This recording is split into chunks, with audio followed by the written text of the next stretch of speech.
Hello friends, இன்றைக்கி நம்ம இந்த ட்ராமாவோட செகண்ட் பார்ட் தான் பார்க்க போகிறோம். சரி வாங்க நம்ம கதைக்குள்ளே போகலாம். அந்த ஹாங்ஸியோங்கிறவரும் அப்போ தான் பிரின்ஸ் கிட்ட போய் ஹீரோவை பற்றியெல்லாம் பேசிட்டு வந்திருப்பான். அதுக்கப்புறமா ஹீரோவுமே ஹாங்ஸியோ பார்க்குறக்கு போகிறாங்க. ஹாங்ஸியோ ஹீரோ கிட்ட உனக்கு கல்யாணம் நடக்க போகுதுன்னு கேள்விப்பட்டேன், உனக்கு ஏதாச்சும் ஹெல்ப் வேணும்னா என்கிட்ட சொல்லு அப்படின்னு கேட்டுட்டு இருக்காங்க. ஆனால் ஹீரோ அப்படியெல்லாம் ஒன்றும் இல்லை, பார்த்துக்கிறேன் அப்படின்னு சொல்லிட்டு சரி நான் கிளம்பணும் அப்படின்ட்டு அவங்களும் அங்கிருந்து கிளம்புறாங்க. ஆனால் அவர் கொஞ்ச நேரம் உட்காந்ததுக்கே ஏதோ மயக்கம் வர மாதிரி பொடியெல்லாம் போட்டு விட்டுருப்பாங்க போல. இதனால ஹீரோவும் செமையாக தள்ளாட ஆரம்பிச்சிடுறாரு. இது ஹாங்ஸியோட வேலை தான் போல. அவனும் கை தட்டின உடனே அங்கே சில பொண்ணுங்க வர ஆரம்பிச்சிடுறாங்க. அவங்களும் ஹீரோ கிட்ட தப்பா நடந்துக்க ட்ரை பண்றாங்க. ஏன்னா அப்பதான் அவனுக்கு இந்த கல்யாணம் நடக்காது அப்படிங்கிற மாதிரி பிளான் பண்றாங்க. ஆனா ஹீரோ என்னதான் போதையில் இருந்தாலும் அங்கிருந்து கிளம்ப தான் பாக்குறாங்க. ஆனாலும் கண்டினியூஸா பொண்ணுங்க வந்துகிட்டே இருக்க ஹீரோக்கும் என்ன பண்றதுன்னு தெரியல. கடைசியில எப்படியோ ஹீரோயின் வந்து ஹீரோவை காப்பாத்திடுறாங்க. ரெண்டு பேரும் தண்ணிக்குள்ள இருக்காங்க. ஆனா ஹீரோ பாட்டுக்கு அந்த தண்ணியில இருந்து கிளம்ப ட்ரை பண்றாரு. ஹீரோயினும் உன் மேல ட்ரக் இருக்கு, அதனால நீ இப்ப கிளம்பாத, கொஞ்சம் அமைதியாரு, அவங்க கண்டிப்பா உன்னை பிடிச்சிருவாங்க அப்படிங்கிற மாதிரி சொல்லிட்டு இருக்காங்க. ஆனா ஹீரோ அதெல்லாம் கேட்கற மாதிரி தெரியல. இல்ல நான் போகணும் அப்படின்னு சொல்லிட்டு அவர் அங்கேயும் இங்கேயும் நடந்துட்டு இருக்காரு. ஹீரோயின் அவங்கள பிடிச்சி இழுத்து வச்சிருக்காங்க. ஆனா ஹீரோ தான் இப்ப நல்ல போதையில இருக்காருல, அதனால அவரு டக்குன்னு ஹீரோயினை கிஸ் பண்ண ஆரம்பிச்சிடுறாங்க. அடுத்த நாள் காமிக்கிறாங்க. ஹீரோவும் அப்பதான் எந்திரிக்கிறாரு. ஆனா அவருக்கு ஹீரோயினை நைட்டு கிஸ் பண்ண விஷயம் எல்லாம் ஞாபகம் வருது. என்னடா பண்றது அப்படிங்கிற மாதிரி தான் அப்படியே படுத்துட்டே இருக்காரு. ஹீரோயினும் பக்கத்துல தான் உட்காந்துருக்காங்க. ஹீரோயினும் என்ன எந்திரிச்சிட்டிங்களா அப்படின்னு கேட்கும்போது ஹீரோவுமே ஓ எந்திரிச்சிட்டனே, அம்மா நீ நல்லா இருக்கியா அப்படின்னு சொல்லிட்டு ஹீரோயினை கேட்டுட்டு இருக்காங்க. ஹீரோயினும் ஏன் திடீர்னு அப்படி கேட்குறீங்க அப்படின்னு கேட்கும்போது ஹீரோவும் ஒன்றும் இல்லை, எனக்கு ஒரு மாதிரி இருக்கு, அதனால தான் உன்னை கேட்டேன் அப்படின்னு சொல்லிட்டு இருக்காங்க. அது மட்டும் இல்லாமல் அப்படியே கொஞ்சம் தயங்கிட்டே நீ ஒன்றும் கவலைப்படாத, நான் எல்லாத்துக்கும் ரெஸ்பான்சிபிள் எடுத்துக்கிறேன் அப்படின்னு கிஸ் பண்ண விஷயத்த பற்றி சொல்லிட்டு இருக்காரு. ஆனால் ஹீரோயின் ஓ நீங்கள் ரெஸ்பான்சிபிள் எடுத்துக்கிறீங்களா, எதுக்காக அப்படின்னு சொல்லிட்டு ஹீரோ கிட்ட ரொம்ப க்ளோஸாக வந்துட்டு இருக்காங்க. அப்போ ஹீரோவோட கழுத்துலையும் கையை வைக்கிறாங்க. அப்போதான் ஹீரோக்கு விஷயமே ஞாபகம் வருது. என்னன்னா ஹீரோ நேற்று ஹீரோயினை கிஸ் பண்ணிட்டு இருக்கும்போது ஹீரோ லைட்டாக தெளிவாகி ஹீரோயின் ரெண்டு பேருமே விலகி வந்திருப்பாங்க. டக்குன்னு ஹீரோயின் இந்த ட்ரக்ல இருந்து வெளியில வரதுக்கு ஒரே வழிதான் இருக்கு அப்படின்னு சொல்லிட்டு அப்படியே ஹீரோவை தண்ணியில் தள்ளி விட்டுருப்பாங்க. அதுக்கப்புறம் ஒன்றும் நடந்திருக்காது. இந்த விஷயம் இப்போதான் ஞாபகம் வருது. ஹீரோயினும் ஹீரோ கிட்ட ரொம்ப க்ளோஸாக வந்து நீங்க ஒன்றும் கவலைப்படாதீங்க, இந்த விஷயத்த நான் யார்ட்டையும் சொல்ல மாட்டேன் அப்படின்னு சொல்லிட்டு அவங்க அங்கிருந்து கிளம்பலான்னு பார்க்கும்போது டக்குன்னு ஹீரோ ஒரு நிமிஷம் ஹீரோ அப்படின்னு சொல்லிட்டு ஹீரோயினை பிடிக்க போய் ஹீரோயின் கரெக்டா ஹீரோ மேலேயே விழுகிற மாதிரி வந்துடுறாங்க. ஆனா அப்பதான் ஹீரோ கவனிக்கிறாரு, ஹீரோயினோட ஷோல்டர்ல ஒரு தழும்பு இருக்கு. இது எப்படி ஆச்சு அப்படிங்கிற மாதிரி தான் பார்த்துட்டு இருக்காரு. ஆனா ஹீரோயின் செமையா ஷையாகி அங்கிருந்து எந்திரிச்சு வந்துடுறாங்க. ஆனா ஹீரோயினுக்கு தான் ஏதோ நோய் இருக்குல்ல, இப்போ டக்குன்னு அவங்களுக்கு மெடிசன் எடுக்கணும் போல. அதனால அவங்களுக்கு தலை சுத்துற மாதிரி ஆகி அப்படியே அதே இடத்துல உட்காந்துடுறாங்க. ஹீரோவும் ஒரு வேளை இவளுக்கு குளிர்தோன்னு நினைச்சிட்டு ஒரு பெட்ஷீட்லாம் எடுத்து போத்தி விடுறாரு. ஆனா ஹீரோயின் எனக்கு கொஞ்சம் உடம்பு சரியில்லாத மாதிரி இருக்கு, நான் போய் இஞ்சி சூப் குடிக்க போறேன் அப்படின்னு சொல்லிட்டு இருக்காங்க. ஹீரோவும் நான் வேணா ஹெல்ப் பண்ணட்டுமான்னு கேட்கறாங்க. ஆனா ஹீரோயின் இல்ல நான் பாத்துக்கிறேன் அப்படின்னு சொல்லிட்டு அவசரமா அங்கிருந்து போறாங்க. நேரா பிரின்ஸை பார்க்க தான் போறாங்க. பிரின்ஸ் கிட்ட போய் எனக்கு மெடிசன் வேணும், என்னால சுத்தமா முடியல அப்படின்னு கேட்டுட்டு இருக்காங்க. ஆனா அவன் இதுதான் சாக்குன்னு சொல்லிட்டு ஒவ்வொரு கேள்வியா கேட்டுட்டு இருக்கான். நான் கொடுத்த வேலையெல்லாம் எப்படி போயிட்டு இருக்கு அப்படின்னு கேட்கும்போது ஹீரோயினும் அவங்களுக்கு முடியலனாலும் அந்த தௌசண்ட்ஸ் ஆஃப் சாவியானா நான் தேடிக்கிட்டு தான் இருக்கேன், ஆனா அது இன்னும் கிடைக்கல, ஒரு வேளை வெளியில எங்கேயாச்சும் இருக்குமோ என்னமோ. ஆனா இப்போ ஹீரோயின் ரொம்பவுமே நம்புறான் அப்படிங்கிற மாதிரி சொல்லிட்டு இருக்காங்க. இந்த பிரின்ஸுக்கு ஹீரோயின் மேல ஏதாச்சும் ஆசை இருக்கா என்னன்னு தெரியல. அவன் என்ன உன்னை நம்பினாலும் நீ அவன் மேல ஆசைப்படாத, அவனை விட்டு கொஞ்சம் தள்ளியேறு அப்படிங்கிற மாதிரி சொல்லிட்டு ஹீரோயினுக்கு தேவையான மெடிசனையும் கொடுக்குறான். ஹீரோயின் அதை சாப்பிட்டோன்னு விட்டா போதுங்கிற மாதிரி அங்கிருந்து கிளம்பி வந்துடுறாங்க. ஹீரோ யாரோ ஒருத்தனை பிடிக்கிறக்கு வேண்டி கூட ஒரு பொண்ணை கூட்டிட்டு போக வேண்டியதா இருக்கும். உடனே ஹீரோவோட அசிஸ்டன்ட்டும் நான் வேணா அதை பண்றேன் அப்படின்னு சொல்லிட்டு டக்குனு பொண்ணு வேஷம் போட்டு வந்து நின்றுட்டு இருக்கான். ஆனா ஹீரோக்கு அதெல்லாம் சரிப்பட்டு வர மாதிரியே தெரியல. இதனால ஹீரோயின் கிட்ட நீயே வா அப்படிங்கிற மாதிரி சொல்லிடுறாங்க. நெக்ஸ்ட் டே ஹீரோயின் ரெண்டு பேருமே ஒரு கப்பிள்ஸ் மாதிரி போறாங்க. ஆக்சுவலா அவங்க பிடிக்க வேண்டியவன் கையில ரெட் கலர் விசிறி வச்சிருப்பான், அதை வச்சுதான் அவனை கண்டுபிடிக்கணும். இதனால ஹீரோயின் ஒன்னும் தெரியாதவங்க மாதிரி அந்த கடை வீதியில் நடந்துட்டு இருக்காங்க. அப்போ கையில ஒருத்தர் ரெட் கலர் விசிறி வச்சுட்டு வரான். சரி இவனா தான் இருக்கும் அப்படிங்கிற மாதிரி ரெண்டு பேரும் ஃபாலோ பண்ணிட்டு போறாங்க. ஆனா அவன் கரெக்டா திரும்பி பார்க்க ஹீரோயின் அங்க இருக்க ஒரு கடையில் நின்று விசிறில வரைஞ்சு கொடுக்க சொல்லி கேட்டுட்டு இருக்காங்க. ஹீரோவும் ஹீரோயின் கிட்ட நீ இதை வரைஞ்சு வாங்கிட்டு வா, நான் அவனை ஃபாலோ பண்ணி போறேன் அப்படின்னு சொல்லிட்டு ஹீரோவும் கிளம்புறாரு. ஆனா அப்பதான் ஹீரோயின் கவனிக்கிறாங்க, அங்க இன்னும் ரெண்டு பேருமே ரெட் கலர் விசிறி வச்சுட்டு போயிட்டு இருக்காங்க. இதை பார்த்ததுக்கு அப்புறம் ஒருவேளை அவனுமே பொய்யான ஆளா இருக்குமோ அப்படின்னு சொல்லிட்டு இவங்களுக்கும் டவுட் வந்து அந்த ரெண்டு பேரை ஃபாலோ பண்ணிட்டு போறாங்க. ஹீரோவும் கரெக்டா அவங்க ஃபாலோ பண்ணிட்டு போனவங்கள அடிச்சு கேட்கும்போது ஒருத்தன் காசு கொடுத்து இந்த விசிறியை எடுத்துட்டு நடக்க சொன்னான் அப்படிங்கிற மாதிரி சொன்னோன்னா ஹீரோக்கும் இப்பதான் புரியுது. ஹீரோயின் ஃபாலோ பண்ணிட்டு போனவங்க இப்ப ஹீரோயினை துரத்த ஆரம்பிச்சிட்டாங்க. அவங்க ஒரு காட்டு பகுதிக்குள்ளேயே ஓடிடுறாங்க. ஆனாலும் இன்னும் அந்த ஆட்கள் இவங்களை தேடிட்டு தான் இருக்காங்க. ஹீரோயின் செமையாக பயந்து போகிறாங்க. நைட் நேரம் வேற ஆயிடுது. இதனால என்ன பண்ணுறதுன்னு தெரியாமல் அங்கேயே ஒரு இடத்துல அமைதியாக உட்காந்துக்கிறாங்க. அப்போ தான் ஹீரோ சொன்ன விஷயம் ஞாபகம் வருது. என்னன்னா அவர் ஆல்ரெடி ஒரு விசிலை கொடுத்துருப்பாரு. நீ எங்கே இருந்தினாலும் இந்த விசிலை ஊது, நான் கண்டிப்பாக உன்னை தேடி வந்துடுவேன் அப்படின்னு சொல்லியிருப்பாரு. இதனால ஹீரோயினும் இதுக்கப்புறம் நம்மளுக்கு வேற ஆப்ஷன் கிடையாது அப்படின்னு சொல்லிட்டு அந்த விசிலை ஊதுறாங்க. ஆனால் ஹீரோ அங்கே வர மாதிரி தெரில. இதனால ஹீரோயினும் நான் என்ன சின்ன பிள்ளைத்தனமாக பண்ணிட்டு இருக்கேன், அவன் சும்மா கொடுத்துட்டு போயிருக்கான், அதுக்கு வேண்டி அவன் வந்துருவானா அப்படிங்கிற மாதிரி யோசிச்சுட்டு இருக்காங்க. ஆனால் ஹீரோக்கு அந்த விசில் சத்தம் கேட்டு அவரே நிஜமாலுமே ஹீரோயினை தேடி தான் வந்துட்டு இருக்காரு. ஹீரோயினும் அந்த விசிலை ஊதிட்டு அப்படியே உட்காந்துட்டு இருக்காங்க. ஹீரோ கண்டிப்பாக வரமாட்டான்னு நினைக்கிறேன், நான் ஏன் இந்த மாதிரி பண்ணிட்டு இருக்கேன் அப்படின்னு சொல்லிட்டு அவங்க செமையாக அழுகிற மாதிரி ஆயிடுறாங்க.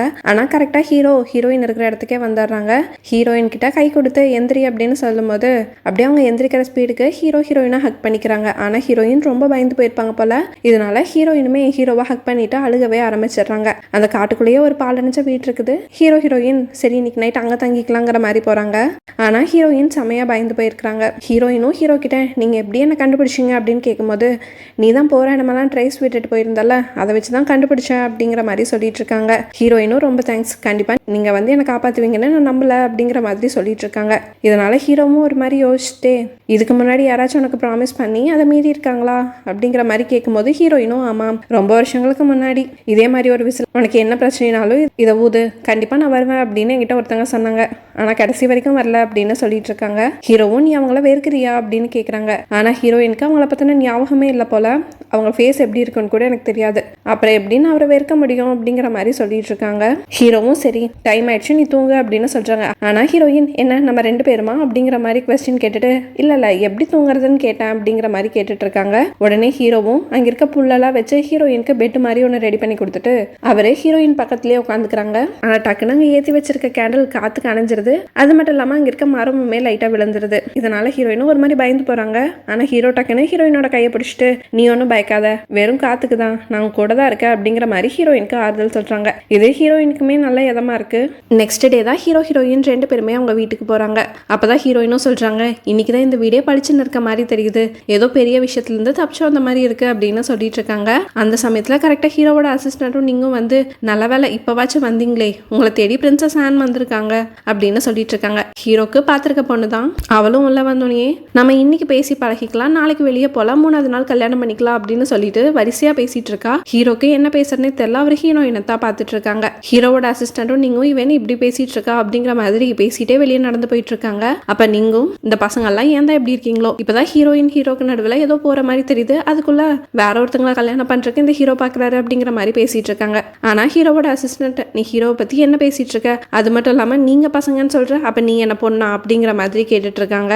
ஆனா நான் அப்படி சொல்ல வரல, ஹீரோயினும் இப்பதான் லவ் பண்ற மாதிரி தெரியுது, ஆனா அதுக்குள்ள எதுக்கு இப்படி ஒரு முடிவு எடுக்கணும் அப்படிங்கிற மாதிரி சொல்லிட்டு இருக்காங்க. ஹீரோவோட அசிஸ்டன்ட்டுமே இது ஒன்றும் அவரோட முடிவு கிடையாதுல்ல, இது ராஜாவோட முடிவு தானே அப்படிங்கிற மாதிரி சொல்லிட்டு இருக்காங்க. சரி நான் தான் உனக்கு நிறைய மார்ஷியல் ஆர்ட்ஸ் எல்லாம் கற்றுக் கொடுத்தேன்ல, அதை இப்போ ட்ரை பண்ண அப்படின்னு சொல்லிட்டு அவங்க 2 பேரும் சண்டை போடும்போது டக்குன்னு தலையிலேயே முட்டிடுறா. இதனால 2 பேர்த்துக்குமே காயமாயிருது. அவளும் செமையா வலிக்குதுன்னு சொல்லிட்டு உட்காந்துருக்கும் போது கரெக்டாக ஹீரோவோட அசிஸ்டன்ட்டும் ஐஸ் பேக் எல்லாம் எடுத்துட்டு வந்து கொடுக்குறாங்க. இதே நான் ஹீரோவோட ரூம்ல இருந்து தூக்கிட்டு தான் வந்திருக்கேன், இந்தா வச்சுக்கோ அப்படின்னு சொல்லும் போது நீங்க ஒரே வெக்கமா இருக்கு, சரி நம்மள நல்லா பாத்துக்கிறானே அப்படிங்கிற மாதிரி தான் யோசிச்சுட்டு இருக்காங்க. அதையவே ஹீரோவோட அசிஸ்டன்ட் கிட்டேயுமே கேட்குறாங்க. ஆனால் அவன் நீ எனக்கு ஒரு தம்பி மாதிரி, உனக்காக நான் இது கூட பண்ண மாட்டேனா அப்படிங்கிற மாதிரிலாம் கேட்டுட்டு இருக்காங்க. அவன் தொணன்னு பேசிட்டே இருக்கனால உடனே அந்த ஐஸ் பேக்கை எடுத்து நேரம் அவன் தலையிலேயே வச்சு விட்டுறாங்க. அவனுக்கு நல்லா புடைச்சிருக்கு. இதனால அவனால் வலி தாங்க முடியல. இல்லை நீயே வச்சுக்கோ அப்படின்னு சொல்லி கத்திட்டு இருக்கான். ஹீரோயின் பிரின்சஸ் அண்ட் இவங்க 3 பேரும் அந்த காட்டு பகுதியில் சரி அப்படியே கேம்பிங் மாதிரி இருந்துட்டு வரலாம்னு சொல்லிட்டு கிளம்புறாங்க. ஹீரோயினும் பிரின்சஸ் ஆனுக்கு வேண்டி ஃபுட்டெல்லாம் சமைச்சு கொடுக்குறாங்க. ஆனால் அவங்க வேணும்னே என்ன நீ இவ்வளோதான் சமைச்சிருக்கியா, இதெல்லாம் யாராவது சாப்பிடுவாங்களா அப்படிங்கிற மாதிரி கேட்க அது வந்து ரொம்பவுமே ப்ரீஷியஸான ஃபுட்டு போல். அதே இந்த புத்தர்கள் மாதிரி இருக்கிறவங்க தான் வாரத்துக்கு 1 முறை தான் எடுத்துக்குவாங்களாம், அந்த அளவுக்கு ப்ரீஷியஸாக அதை பற்றி சொல்லிட்டு இருக்காங்க. இதனால் அவளும் கடுப்பாகி உனக்கு என்ன என்னை விட நிறையா தெரியுமா அப்படிங்கிற மாதிரி தான் பார்த்துட்ருக்கா. கரெக்டாக ஹீரோவும் அந்த பக்கம் வர வேணும்னே அவளே கீழே விழுந்துட்டு ஹீரோயின் மேலே பழைய போட ஆரம்பிச்சிட்றா. நேராக ஹீரோ கிட்டேயுமே ஓடி போய் உங்களோட மேடு ரொம்பவுமே திமிரு பிடிச்சவளா இருக்கா, அவள் என்ன தள்ளி விட்டுட்டா அப்படிங்கிற மாதிரி சொல்கிறாங்க. ஆனால் ஹீரோ எப்படி நம்புவார், இல்லை அவளுக்கு கோவம் வருந்தான், பட் அந்த மாதிரியெல்லாம் நடந்துக்க மாட்டா அப்படின்னு சொல்லிட்டு இருக்க இவளுமே என்ன அப்போ நான் போய் சொல்கிறேன்னா அப்படின்னு சொல்லிட்டு சண்டை போட்டுட்ருக்கா. ஆனால் ஹீரோயின் வேணும்னே வந்து ஆமாம் நான் தான் அவளை தள்ளிவிட்டேன், இவ்வளோ அழகாக சமைச்சு வச்சிருக்கேன், அவள் நல்லா இல்லைன்னு சொன்னான், அதனால எனக்கு கோவம் வந்துருச்சு அப்படின்னு சொல்லிட்டு இருக்காங்க. ஹீரோவும் பேசி பார்க்குறாரு. ஆனால் ஹீரோயின் வேணும்னே ஆமாம் நான் தான் தப்பு பண்ணேன் அப்படின்னு சொல்லிகிட்டே இருக்க ஹீரோவும் சரி அதுக்கு பனிஷ்மெண்ட்டாக நீ போய் அடுத்து சமைக்கிறதுக்கு தேவையான திங்ஸ் எல்லாம் எடுத்துகிட்டு வா அப்படிங்கிற மாதிரி அமுச்சு விட்டுறாங்க. ஹீரோயினும் சரின்னு சொல்லிட்டு கிளம்பிடுறாங்க. அவங்களும் நடந்து போயிட்டு இருக்கும்போது இந்த ஹீரோவோட ரிலேஷன்ஷிப்பில் நம்ம தலையிடக்கூடாதுன்னு தான் யோசிக்கிறோம், ஆனால் எனக்கு ஏன் ஜெலஸாக ஃபீல் ஆகுதுன்னு தான் தெரில அப்படிங்கிற மாதிரி யோசிச்சுட்டு இருக்காங்க. ஆனால் அப்போ தான் அவங்களுக்கு யாரோ அவங்கள ஃபாலோ பண்ணி வர மாதிரியே தெரியுது. ஹீரோவும் ரொம்ப நேரமாக ஹீரோயினுக்கு வேண்டி வெயிட் பண்ணி பார்த்துட்டு இருக்காங்க. ஆனால் இன்னும் ஹீரோயின் வரல. உடனே பிரின்சஸ் ஆனும் சரி நம்ம கிளம்பலாமான்னு கேட்கும்போது இல்லை இன்னும் என்னோட மெய்டு வரல, வரட்டும் அப்படின்னு சொல்லிட்டு இருக்காங்க. பிரின்சஸ் ஒரு நோட் எடுத்துகிட்டு வந்து கொடுத்து இங்கே பாருங்கள் உங்கள் மெய்டு ரொம்ப கோவக்காரியாக இருப்பா போல, அவள் வர விருப்பம் இல்லைன்னு சொல்லிட்டு ஒரு லெட்டர் எழுதி வச்சுட்டு போயிட்டா அப்படிங்கிற மாதிரி சொல்லிட்டு இருக்காங்க. ஆனால் ஹீரோக்கு அதை பார்த்தோன்னே தெரிஞ்சது ஹீரோயினோட ஹேண்ட் ரைட்டிங் இல்லைன்னு சொல்லிட்டு. அதனால பிரின்சஸ் ஆனோட கையை நல்லா இறுக்கமாக பிடிச்சி உண்மையை சொல்லு, அவளை நீ என்ன பண்ண அப்படிங்கிற மாதிரி கேட்க பிரின்சஸ் ஆனோ நீ என்ன அவளுக்கு வேண்டி என்ன திட்டுறியா, அது மட்டும் இல்லாமல் நான் தான் என் ஃபேமிலியில் ஃபஸ்ட்டு பொண்ணு, என்னை எல்லாரும் எவ்வளோ செல்லமாக பார்த்துக்கிட்டாங்க தெரியுமா, இன்னும் நம்மளுக்கு கல்யாணமே ஆகலை, பட் நீ என்கிட்ட இவ்வளோ ரூடாக நடந்துக்கிற அப்படின்னு சொல்லிட்டு அவங்க செமையாக கோவப்படுறாங்க. ஆனால் ஹீரோ அதெல்லாம் காதில் வாங்குற மாதிரி தெரில.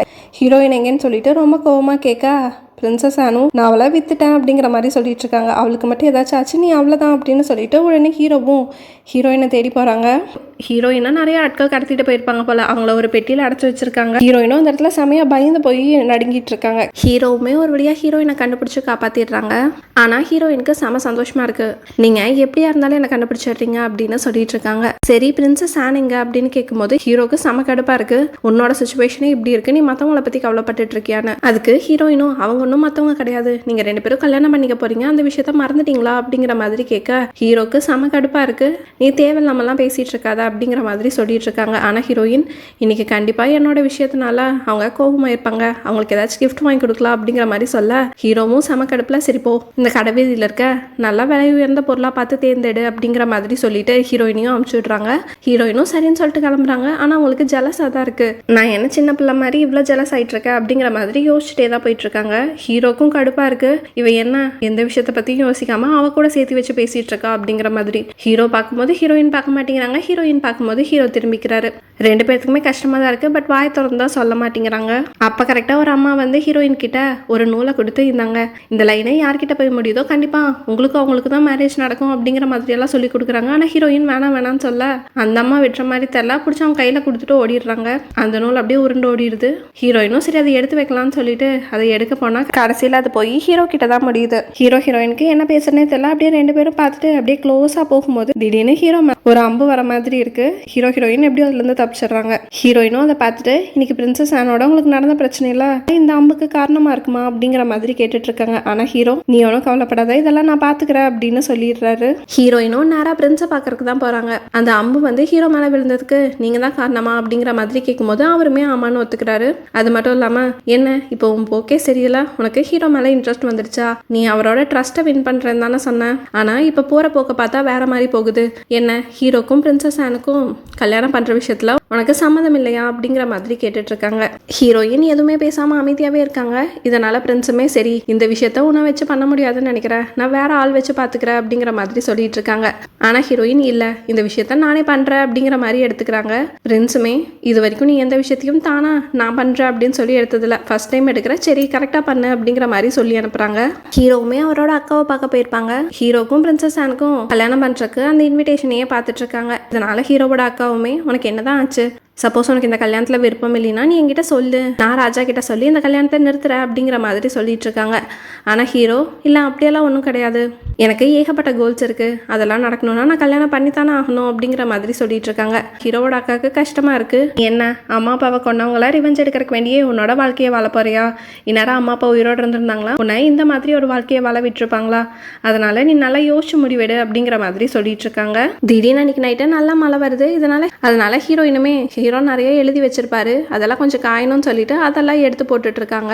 அந்த இடத்துல கரெக்டாக ஹீரோவுமே வந்துடுறாரு. அவங்க பாட்டுக்கு அவங்க வேலையை தான் பார்த்துட்டு இருக்காங்க. ஆனாலும் 2 பேர்த்துனாலையும் நார்மலாக இருக்க முடியல, திடீர்னு கிஸ் பண்ண ஆரம்பிச்சிடுறாங்க. ஓகே ஃப்ரெண்ட்ஸ், இதுக்கப்புறம் என்னாச்சுன்னு நெக்ஸ்ட் வீடியோவில் பார்ப்போம். இந்த வீடியோ உங்களுக்கு பிடிச்சிருந்தா சப்ஸ்கிரைப் பண்ணுங்கள், லைக் பண்ணுங்கள், கமெண்ட் பண்ணுங்கள், உங்கள் ஃப்ரெண்ட்ஸுக்கும் ஷேர் பண்ணுங்கள். தேங்க்யூ.